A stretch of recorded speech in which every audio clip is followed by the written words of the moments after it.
Assalamualaikum warahmatullahi wabarakatuh. Halo semuanya, perkenalkan nama aku Salsa Bilana Diva, biasa dipanggil Salsa. Pada kesempatan kali ini, aku ingin membawakan kultum singkat mengenai birrul walidain dan uququl walidain.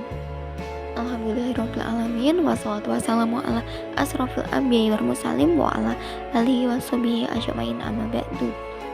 Puji syukur kita panjatkan atas kehadiran Allah Subhanahu wa Ta'ala yang telah memberikan kita syafaat, taufik serta hidayatnya sehingga kita dapat merasakan kenikmatannya hingga saat ini. Salawat serta salam tak lupa kita curahkan kepada junjungan kita Nabi Muhammad SAW yang telah membawa kita dari zaman jahiliyah menuju zaman Islamiyah. Birrul walidain adalah satu ajaran utama dalam Islam yang menempati kedudukan sangat tinggi. Bahkan perintahnya sering digandengkan dengan perintah untuk bertauhid kepada Allah Subhanahu wa Ta'ala. Sebaliknya, uququl walidain termasuk dalam dosa besar yang diancam dengan azab yang pedih baik di dunia maupun di akhirat. Nah, untuk bentuk-bentuk birrul walidain ada dua. Satu, ketika orang tua masih hidup. Yang kedua, ketika orang tua sudah meninggal. Nah, untuk ketika orang tua masih hidup, kita dapat melakukan taat dalam kebaikan, berbicara dengan lemah lembut, memberi nafkah sesuai kemampuan, memuliakan dan menghormati, mendoakan mereka, tidak mengangkat suara di depan mereka. Nah, ketika orang tua sudah meninggal, kita dapat mendoakan secara rutin, melunasi hutang-hutangnya, menyambung silaturahmi dan kerabatnya, melaksanakan wasiatnya dan memuliakan teman-temannya.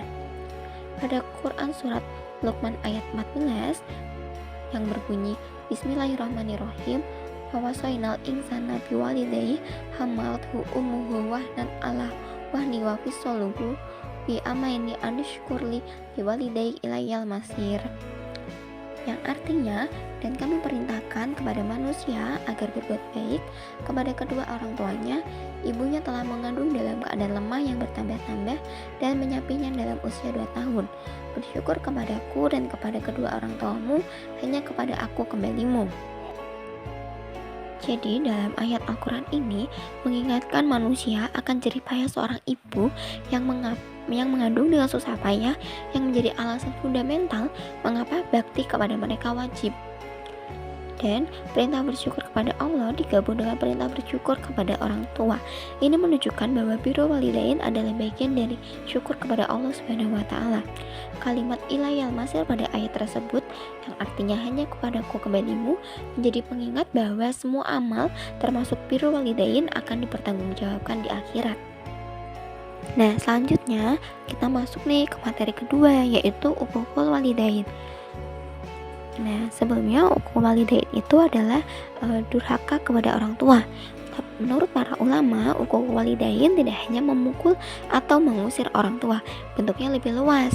Antara lain, membentak atau mempermalukan mereka di depan umum, tidak memenuhi kebutuhan mereka padahal mampu, tidak mematuhi perintah mereka selama bukan perintah maksiat, menyakiti perasaan mereka dengan perkataan atau perbuatan, lebih mendahulukan istri atau anak daripada orang tua tanpa alasan yang syar'i, tidak mau mengunjungi atau menyambung silaturahmi, dan yang terakhir, mengucapkan kata kasar atau menghina, termasuk mengucapkan kata seperti dalam Quran surat Al-Isra ayat 23. Nah, ancaman dan dampak uququl walidain atau durhaka kepada orang tua itu ada dua, ada siksa di dunia dan ada siksa di akhirat. Untuk siksa di dunia itu doa orang tua yang terkabul. Rasulullah SAW bersabda tentang 3 doa yang mustajab. Salah satunya doa orang tua, baik itu buruk atau doa baik. Seseorang anak yang durhaka sangat rentan terkena doa keburukan dari orang tuanya. Terus, hidup tidak berkah, harta dan usaha terasa selalu ada yang kurang, jiwanya gelisah dan sering mendapat masalah. Dan yang terakhir, dicabut ketaatannya dari anaknya sendiri. Sebagaimana seorang durhaka kepada orang tuanya, kelak anaknya akan mendurhakainya sebagai bentuk balasan, al-jaza min jinsil amal. Yang kedua adalah siksa di akhirat. Nah, siksa di akhirat ini ada azab yang pedih. Dosa ini termasuk yang akan Allah siksa di akhirat tanpa ditunda.